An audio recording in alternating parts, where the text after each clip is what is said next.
시청자 여러분 안녕하십니까. 12월 21일 날 녹화하는 영정호투 2부 하도록 하겠습니다. 자, 월드컵이 다 끝났는데요. 축구를 좋아하시는 분, 안 좋아하시는 분 여러 부류가 있을 수 있습니다만 워낙 세계에서 가장 큰 스포츠 재생이기 때문에 잠깐 언급을 하도록 하겠습니다.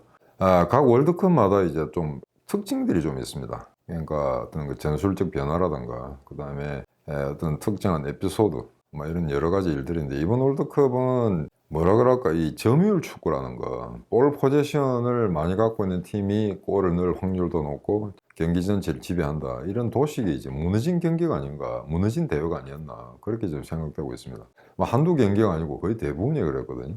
그래서 이게 좀 웃기는 게, 특히 프랑스 같은 경우도 예선을 거치면서 쭉 올라오면서 계속 승승장구했습니다만, 그렇다고 해서 볼 포지션이 계속 많았냐, 그건 아니거든요. 이제 볼 포지션이라는 것은 경기 전체 중에 한쪽 팀이 계속 이제 어떤 체계적인 패스를 통해서 얼마나 많이 시간을 할애하느냐, 그런 이제 문제라고 할 수 있겠습니다. 그래서 과거 토탈 풋볼의 이제 선구자 네덜란드 요한 크라이프가 뭐라고 했냐면은, 볼 포지션이 가장 중요한 요소 중에 하나라고 그랬죠, 현대 축구에서. 즉, 우리가 볼을 통제하고 있을 때 상대 팀은 골을 넣을 가능성이 없다. 맞는 말이죠. 볼을 우리가 갖고 있으면 되니까. 그런데 문제는 그 톱니바퀴 같은 패싱 시스템이 어느 일순간 붕괴될 경우에 상대가 역습으로 골을 넣을 수 있는 그런 문제가 발생합니다. 그래서 이번 대회는 그런 문제가 가장 많이 발생했다. 그러니까 이긴 팀들이 별로 그렇게 경기 전체를 통해서 지배한 적이 별로 없다. 그러니까 오히려 볼 점유율이 낮은 팀이 이기는 가능성이 더 많았다는 희한한 통계가 나왔습니다. 그런 통계를 염두에 둔다면, 그렇다고 해서 그러면 볼 점유율을 높이지 않을 것인가? 그것도 웃기는 이야기죠. 그러니까 볼을 가지고 있어야 골을 넣을 수가 있으니까 그랬는데, 지금 그러니까 준중결승전, 중결승전 올라가면서 이 추이를 봤을 때 볼 포지션이 많은 팀이 진다고 해서 일부러 볼을 가지지 않으려고 한다, 이것도 우스꽝스러운 이야기거든요. 야간 그런 통계가 나왔습니다. 자, 그런데 이 대회가 있기 전에는 대개 이제 그 전문가들이 브라질과 프랑스가 결승에서 만나지 않겠느냐, 객관적으로 전리가 가장 세니까. 그런데 브라질 대신 아르헨티나가 나왔습니다. 같은 계열이 있었으니까, 만약에 그러니까 브라질이 크로아티아한테 지지 않았다면은 남미의 이제 2대 강호 브라질과 아르헨티나의 빅매치가 성사가 됐겠죠. 근데 일단 크로아티아가 이겼기 때문에 브라질이 이제 조기 탈락하는 이런 문제 때문에 결국 아르헨티나하고 프랑스가 붙게 됐는데, 실제 객관적인 전력, 그 다음에 개개인의 능력으로 봤을 때 프랑스가 역시 한 수 위였습니다. 한 수 위였는데, 문제는 결승전을 보신 분들이 기억하시겠습니다만, 전반 이건 아르헨티나가 완벽한 게임을 했거든요. 완벽한 플레이를 했습니다. 그러니까 7번째 경기인데 아르헨티나가 그러니까 지역 예선부터 예선, 본선, 준중결승, 중결승 전 경기를 통해서 가장 완벽한 경기를 한 게 결승전에 45분이었습니다. 근데 공교롭게도 프랑스는 최악의 경기를 했거든요. 근데 그 경기만큼은, 그 전반전만큼은 볼 포지션이라든가 전술, 기술, 어떤 실수의 빈도, 그 다음에 개인적인 역량, 사기, 어느 면을 보더라도 아르헨티나가 우세했습니다. 그래서 두 골이 터졌죠. 그래서 2대0으로 이제 이기는가 싶더니, 근데 그게 그 예측이 틀리지 않았던 게, 후반전 가서도 최초 20분까지는 계속해서 아르헨티나가 볼 점유율을 높이고 있었습니다. 이미 2대0을 리드하고 있는 상태고. 그래서 경기 전체가 90분인데 70분 동안까지 프랑스는 유효 슈팅 하나 나오지 않았습니다. 유효 슈팅이 아니고 아예 슈팅 자체가 없었습니다. 희한한 일이에요. 결승전에서 이런 일이 생겼다는 게. 그래서 저는 그 전반전을 보고 나서 이거 역대 결승전 중에 가장 재미없는 신공 경기가 아닌가 라고 예측을 했었거든요. 근데 정말 알 수가 없는 게 축구 경기다 싶은 게, 이게 80분에 은바페가 페널티를 하나 얻으면서 2대1로 되고, 불과 1분 만에 2대2 동점 스코어를 이룩합니다.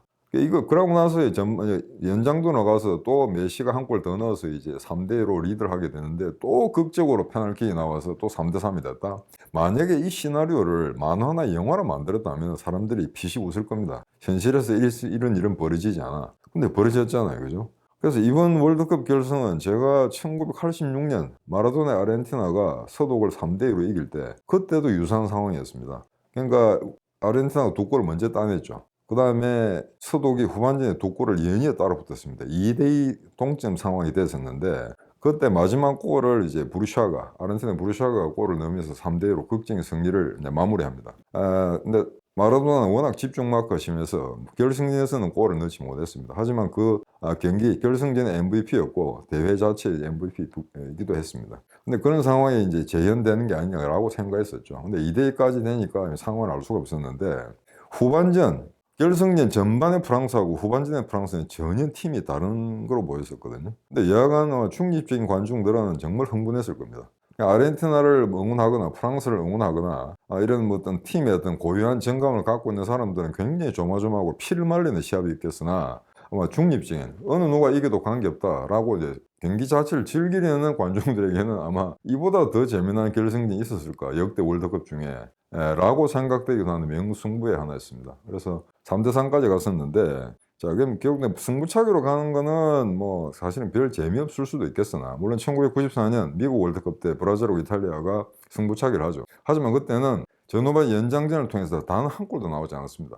그 로마리오와 베베토가 결정적인 찬스를 하나씩 다 놓치게 되거든요. 그래서 경기 내용면으로 봐서는 브라질이 우세했습니다만 결국 0대0 스코어에서 다시 승부차기로 가는. 하지만 이번 대회는 승부차기로 결정난 거는 맞습니다만 그 이전에 3대3이라는 게 너무너무 드라마틱했거든요. 그래서 어찌 보면 이게 평론가들에 따라 입장이 다를 수는 있습니다만 아마 이게 게임 오브 더 센츄리가 되지 않을까. 그래서 지금 21세기입니다. 근데 20세기까지는 게임 오브 더 센츄리, 월드컵에서 가장 멋진 경기가 뭐였느냐면 결승전이 아니었습니다. 1970년 멕시코 월드컵 때 서독과 이탈리아의 준결승이었는데 연장전까지 가는 난타전 끝에 이탈리아가 4대3으로 이깁니다.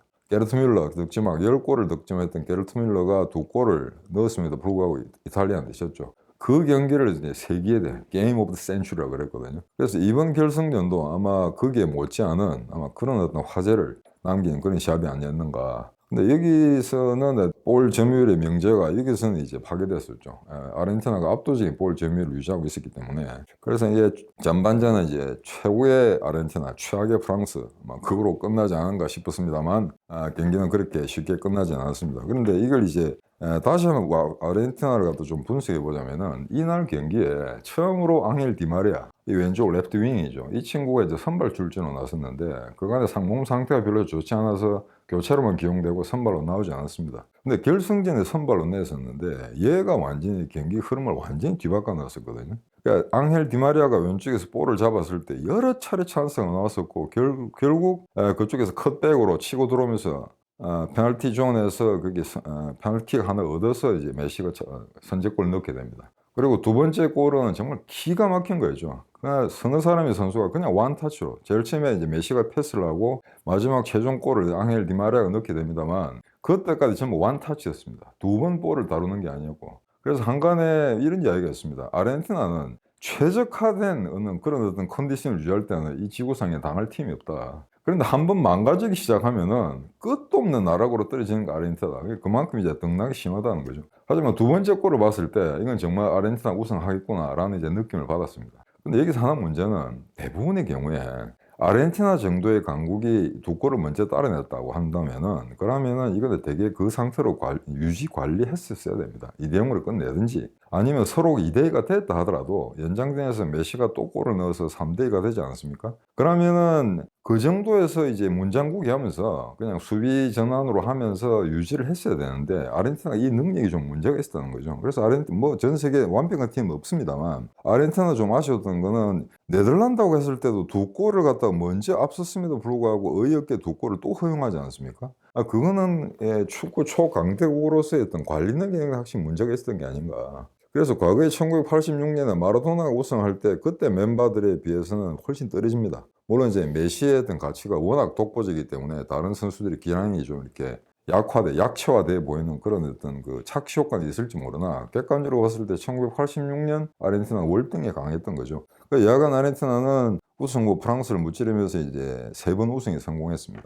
지금까지는 22개까지는 남미하고 유럽이 호각세를 이루면서 한 번씩 주고받건 이기고 했었는데 요 최근까지는 12대9로 유럽이 우세했습니다. 그러니까 2002년에 브라질이 한일 월드컵에서 우승한 이래 남미팀은 한 번 우승한 적이 없었는데 이번에 이제 아르헨티나가 이제 우승을 하게 되는 거죠. 그래서 이 아르헨티나의 3번 우승이라는 거 이거 뭐 36년을 기다려왔다 뭐 이런 이야기가 있는데 아무튼 이번 결승전에서 뭐 최대의 아마 히트는 앙헬 디마리아의 기용이 아니었던가. 본인 스스로 이제 한 골 직접 집어넣었고 그다음에 페널티킥 유도했으니까. 그런데 왜 프랑스 저 지지부진한 프랑스를 갖다가 2대 동점골을 만들게 했을까 하는 이유는 여러 가지 있겠습니다. 그중에 가장 큰 팩트는 이겁니다. 그 디마리아를 너무 빨리 빼버렸습니다. 그러니까 이 아르헨티나의 감독이 스칼로니 감독이 이거는 아마 충분히 통제 가능한 2대0 정도로 관리가 가능했을 거라고 생각했다는 거죠. 그렇게 판단했기 때문에 디마리아를 빨리 빼버렸었는데 이건 정말 치명적인 겁니다.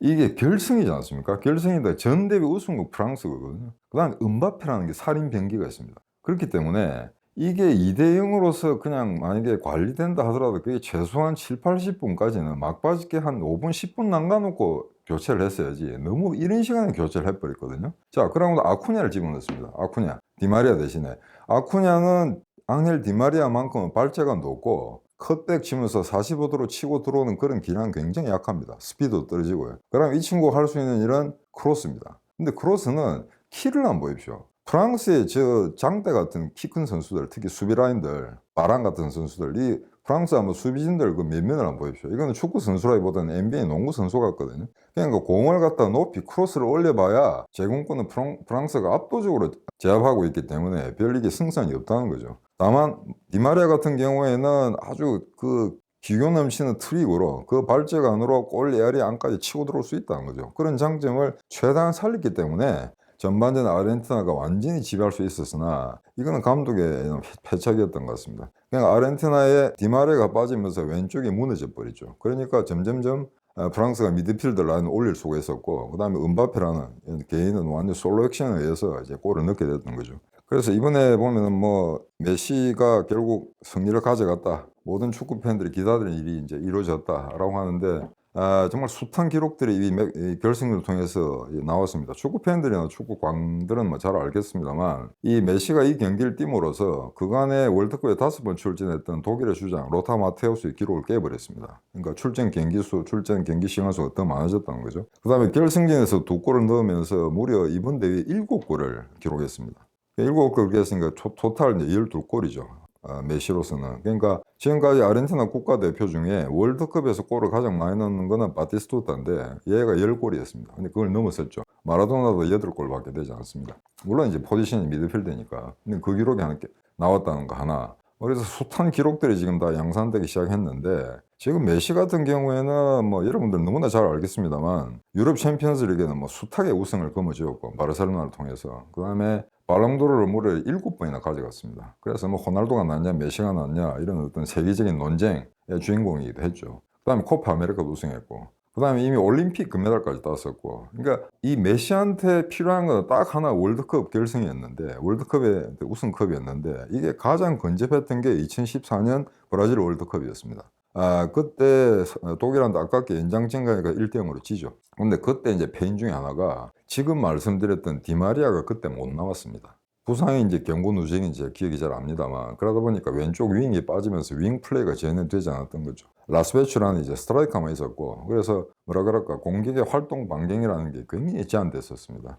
그럼에도 불구하고 독일과 한 골 정도 차이로 이제 결승에서 지게 됐는데 2018년 지난 4년 전 러시아 대회에서는 공교롭게 16강전에서 음바페가 이끄는 프랑스가 붙게 되죠. 그때도 4대3 난타전이었습니다. 아르헨티나가 이제 탈락하게 되는데 그때는 이 음바페라는 존재를 몰랐던 거죠. 아르헨티나가 거의 대비가 되지 않았었고 빠르다고 소문은 났습니다만 그렇게 100m 아닌 스프린트처럼 빠르게 달릴 줄은 몰랐던 거죠. 하지만 이번 대회 결승에서는 아마 음바페의 침투에 대해서는 충분히 아마 대책을 세웠던 것 같습니다. 근데 그럼에도 불구하고 이 음바페는 놈이 물론 2골은 다 페널킥입니다만 3골을 넣었죠. 지금까지 월드컵 결승에서 3골을 넣은 거는 딱 2번 있었습니다. 처음 거는 1966년 사도가국 잉글랜드가 할 때 그때 잉글랜드의 홈 경기였죠. 4대2로 이제 잉글랜드 이깁니다만 그때 3골은 헤드트릭을 한 선수가 제프 허스트. 그게 인류 역사상 처음이었고요. 음바페 그러면 2번째입니다. 그래서 이게 하여튼 최고의 선물을 선사했다. 근데 음바페의 기여를 갖다가 이제 인정치 않을 수가 없죠. 그런데 이제 가만히 보면은 물론 3대3에서 승부차이까지 갔습니다만 객관적으로 봤을 때는 아르헨티나가 한 수 위였다고 생각되는 게 전체 그 경기 흐름을 봤을 때 경기 지배력을 봤을 때 아르헨티나가 월등히 우세했다라는 건 인정을 합니다. 그리고 골 들어가는 과정을 봤을 때도 아르헨티나 올린 3골에 2골은 어떤 집합적인 포메이션, 집합적인 패싱 게임에 의해서 얻은 거기 때문에 두 번째 골이라든가 메시의 세 번째 골 이런 거는 충분히 아마 그 팀의 어떤 집단적인 힘, 총체적인 역량 이런 게 발현된 골이라고 할 수 있는데 프랑스가 넣은 세 골은 오로지 음바페라는 한 개인의 솔로 액션에 의한 거거든요. 그런 점에서는 아마 아르헨티나에 좀 더 후한 점수를 줄 수밖에 없다. 아마라는 게 이제 논평이 되겠습니다. 그래서 지금 이제 메시 같은 경우에 야 이거 정말 기대하던 그러니까 메시를 좋아하든 좋아하지 않든 또는 중립적인 축구 팬인들 메시가 이번에 마지막 5번째 월드컵이기 때문에 이번엔 정말 월드컵을 거머쥐어야 된다. 그래서 실제 아르헨티나를 뭐 응원하지 않는 사람이라 하더라도 메시가 월드컵을 가져가는데 반대할 사람은 없으실 겁니다. 왜냐하면 프랑스야 축구 안 해도 먹고 살 수 있는 나라지만 아르헨티나 같은 경우에는 한때 사상 최고의 남미에서 가장 많은 불을 축제가하면서 1920년대, 30년대는 세계 5대 공업국가 안에 들어갔었습니다. 그러다 이게 좌우 포퓰리즘의 희생이 돼서 지금 도저히 이제 나라 경제, 국가 경제라든가 그다음에 전 세계적인 글로벌적인 차원에서의 아르헨티나 위상이라는 거는 정말 볼품없거든요. 그래서 이 나라는 축구 외에는 이제 낙이 없는 나라입니다. 이번에 겨우 이제 세 번째 우승을 거머쥐면서 뭐라 그럴까 자기들이 느끼는 환희라든가 이런 거는 이루 말할 수 없겠으나 중립적인 입장에 봤을 때는 야 정말 이제 잘 됐다 아마 그런 논평을 할 수 있을 것 같습니다. 아마 지금 크리스마스가 곧 다가오는데 아마 이번 크리스마스를 전 세계에서 가장 희열에 넘치게 즐길 수 있는 건 아르헨티나 국민이 아닌가 아마 그렇게 생각하고 저는 사실 아르헨티나 국가 자체는 별로 좋아하지 않습니다만 1978년 이래로 아르헨티나를 계속 응원해 왔기 때문에 마지막 이번 겨울은 대단히 이제 기쁜 마음으로 올해 말을 보낼 수 있게 됐다 라고 이제 논평하고 싶습니다. 근데 메시가 참 안타까운 거는 어떻게 이번 대회에서 7골을 넣었는데도 득점왕이 못 됐거든요. 음바페가 한 골을 더 앞서서 8골. 음바페는 지금 대단한 게 지금 전 대회 10대 때 왔습니다. 지금 겨우 이제 21살 정도밖에 되지 않거든요. 22살. 그런데 지금 이 나이 같으면 앞으로 이제 월드컵을 뭐 최소한 한두 번 또는 많게는 3번까지도 나올 수 있지 않습니까? 나이로 봐서. 그러면 이제 월드컵 통산 16골 기록이라는 게 깨질 수 있다는 거죠. 지난 대회 4골, 이번 대회 8골, 합이 12골입니다. 근데 이게 참 재미난 게 브라질의 로날도 있죠. 호나우두. 이 친구가 98년 프랑스 월드컵 때 처음으로 등장해서 4골을 넣었습니다. 물론 94년 미국 월드컵 때도 스타팅 멤버에는 없었습니다만 23명 중에 한 사람이었거든요. 다만 그때는 로마리오 베베토가 워낙 잘했기 때문에 아예 출전 기회가 없었습니다. 98년에 4골을 넣으면서 이제 MVP로 등극을 하게 됩니다. 그러고 나서 2002년에 8골, 정확하게 12골이 되는 거죠.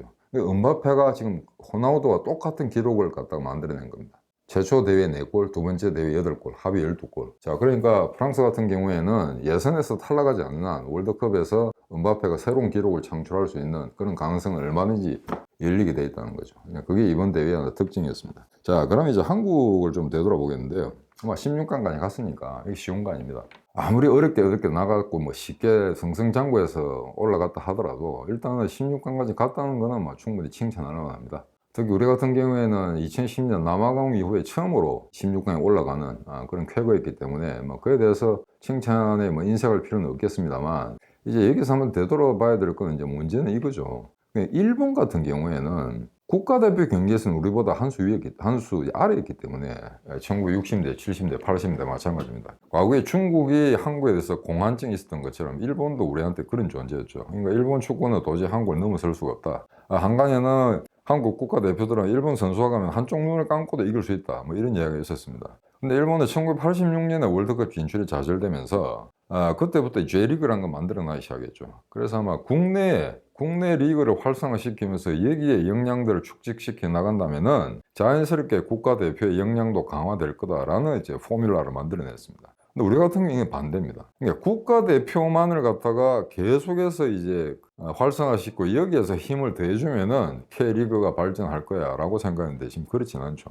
K리그 정말 엉망이거든요. 일단 아무리 그 기술 수준이 높다 하더라도 관중이 없습니다. 제가 경남 도청에 파견 나갔을 때 경남 FC 시합을 몇 번 봤습니다만 그 2만 명 또는 15,000명이 들어갈 수 있는 그 경기장에 서포터즈 몇십 명밖에 없거든요. 심지어는 100명이 채 안 되는 인구가 이제 축구 시합을 보는 그런 어떤 허접한 경기도 있었고 그러니까 이런 식으로 보냐면은 일본식의 어프로치가 성공했다는 거죠. 그러니까 국내 리그를 활성화시키면서 그 힘이 국가대표에도 여파를 미칠 수 있도록. 그래서 일본 같은 경우에 뭐 재미없는 축구를 하긴 했습니다만, 독일이나 스페인 같은 그런 강국들을 갖다 다 물리쳤고, 그 다음에 16강 가서도 그렇게 뭐 패스네이팅한 게임은 아니었습니다만은 결국 이번 월드컵에 3위가 되었던 크로아티아를 1대1까지 몰고 갔다는 거죠. 그리고 승부차기에서 졌고. 하지만 또 전반전에 보면은 이제 그 첫 골, 첫 골을 일본이 먼저 넣었다는 것도 큰 의미를 부여해야 될 것 같습니다. 그래서 객관적으로 봤을 때 한국보다 일본이 이번에 성적이 좋았죠. 물론 그렇다고 해서 우리가 4대1로 브라질한테 졌다고 해서 이번 대회 일본과 한국이 붙어서 그럼 일본이 우리를 무조건 이기느냐, 또 그건 아닙니다. 축구라는 상대성이 있기 때문에. 다만 축구라는 인프라를 갖다 발전시켜 나가는 과정에서 일본식의 어프로치가 우리보다 나았던 게 아닌가. 우리는 그냥 16강만 가면 다 그냥 모든 게 다 용서가 되는 이런 분위기였거든. 그럼 그 16강을 갔는데 그 다음에 이듬 해에 K리그의 관중이 좀 늘어났다든가 이런 부대 효과가 있어야 됩니다. 근데 이게 아직 나타나고 있지 않거든요. 오로지 국가대표 경기에만 관심이 몰입된다는 거죠. 그래서 이런 거는 좀 시정이 돼야 될 부분이긴 한데 이게 현재 이제 그 우리나라 축구 인프라의 구조로서는 참 극복하기 힘든 그런 과제가 아닐 수 없습니다. 근데 지금 이 월드컵이 끝날 무렵에 여러분들 아마 방송이나 유튜브에서 아마 굉장히 혼란스럽게 많은 메시지를 접하셨을 겁니다. 우선 하나 짚어 나가자면은 월드컵 16강에 갔으니까 대표팀을 환영하고 대통령이 이제 영빈관에 초대해서 환영을 하는 건 뭐 당연하죠. 그게 뭐 나쁘다는 건 아닙니다. 윤석열 대통령이 뭐 볼 트래핑까지 했다는데 동영상은 없습니다만 이제 발끝으로 차고 이제 가슴으로 트래핑하고 하는 정도는 할 수 있는 것 같습니다.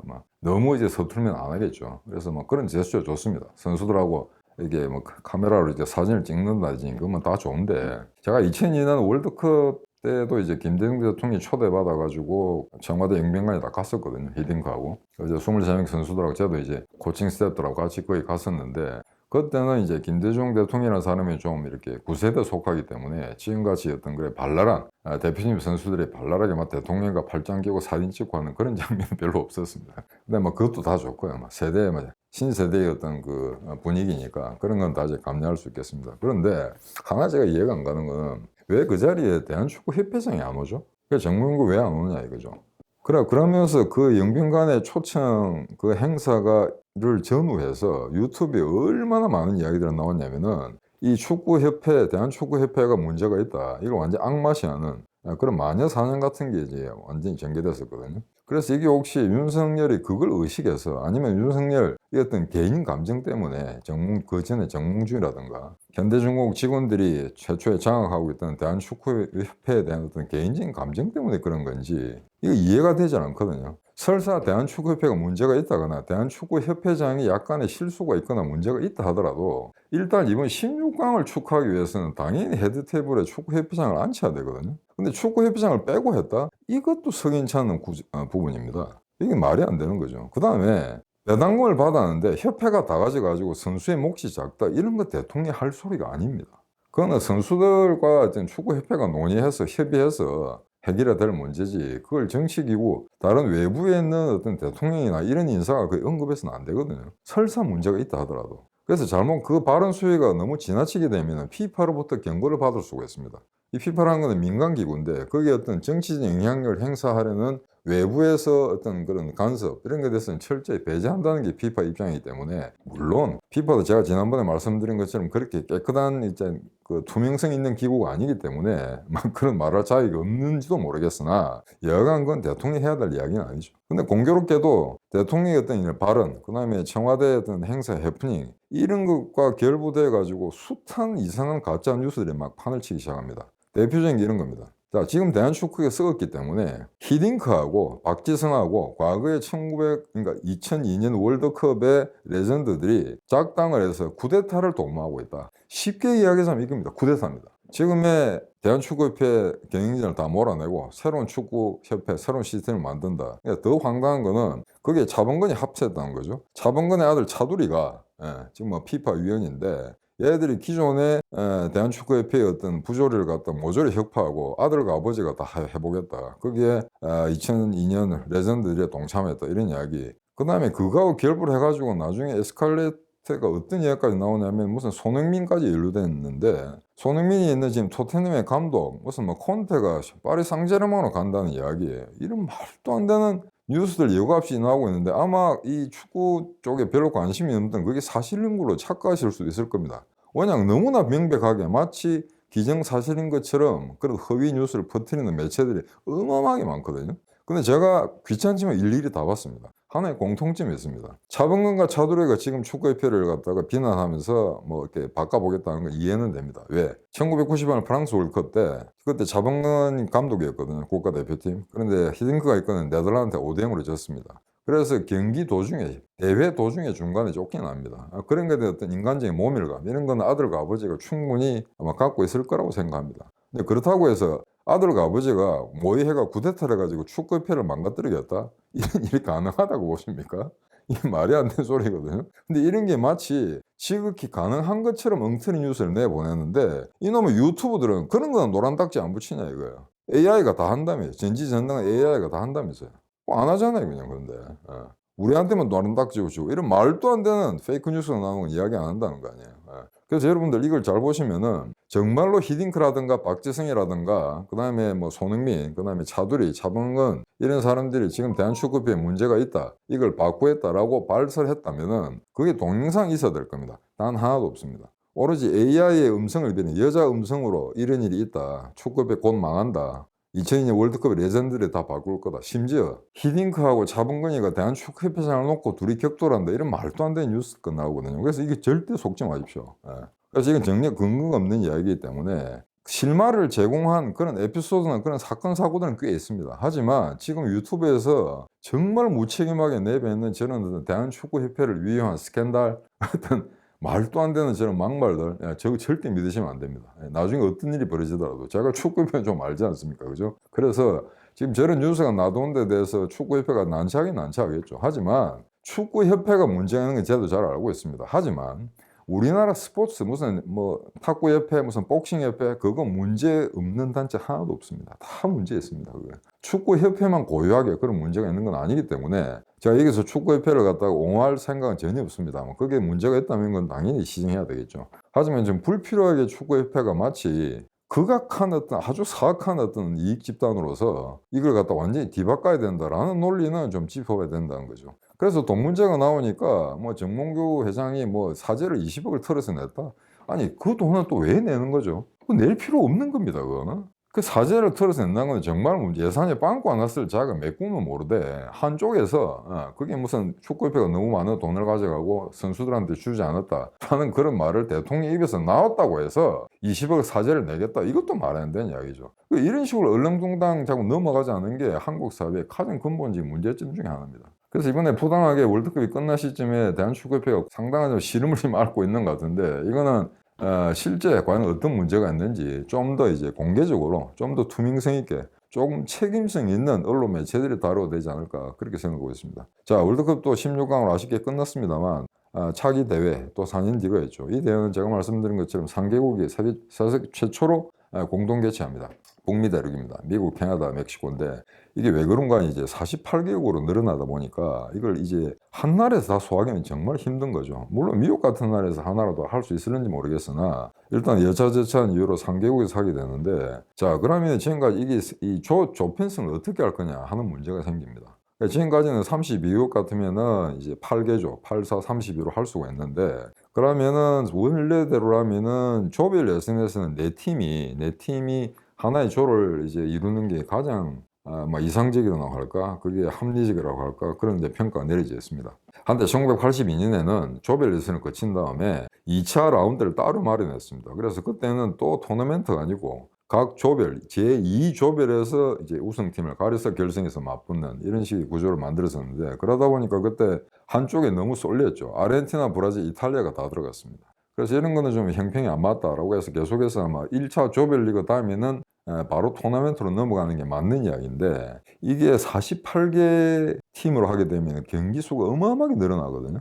그래서 여기에 대해서 아마 마라도나가 만든 축구 선수들의 노조에서 상당한 반발을 할 것 같고 이 월드컵을 이런 식으로 한번 치르고 나게 되면은 이제 여기서 활약했던 선수는 다음 시즌에서 못 뛰거나 뛰더라도 기량이 확실히 떨어지는 이런 문제가 발생할 수가 굉장히 많습니다. 이걸 피파가 어떻게 극복할 건지 좀 더 두고 봐야 되겠는데요. 일단 이 경우의 수, 예컨대 조별 편성을 어떻게 짤 거냐 하는 거, 이 문제는 지금 고등 수학만큼 굉장히 복잡한 문제가 있습니다. 거기에 피파는 또 어느 것이 더 이윤을 많이 창출할 수 있느냐 이런 문제만 집중하겠죠. 물론 피파 입장으로서는 경기가 많아지면 많아질수록 중계료가 더 많아지기 때문에 수익은 더 많이 창출된다는 그런 간단한 셈법에 입각하고 있는지도 모르겠습니다. 자, 오늘 월드컵 2부 이걸로 마치도록 하겠습니다. 안녕히 계십시오.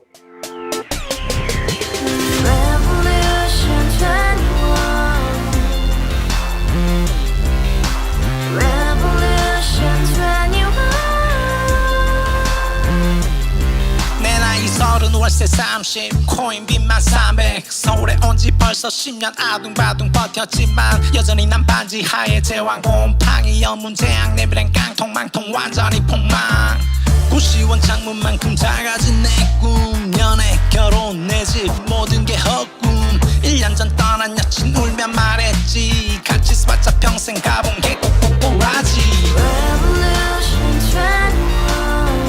가바후스 700 나도 소유주 가바후스 700 나의 소주 택시기사 우라부지 마트 캐셔 울어무니 우리 집안 다 털어봤자 후줄들의 개선민 내 미래 거기서 팍 끝난 거지 팍더 이상 노력 따윈 괴물이 스펙 찾아 싼말리 비오는 날 알바 잘려 맨날 학원 날 개쳐 발려 밤비 내리는 양화대교 홀로 걷고 있을 때 현수막에 아로 새겨진 평당 700짜리 아파트 다같이 소리 질러 혁명 21 가바후스 700 나도 소유주 가바후스 700 나의 소주 You and I, we live together in the house. Brand new day, and your dream had just begun. Yeah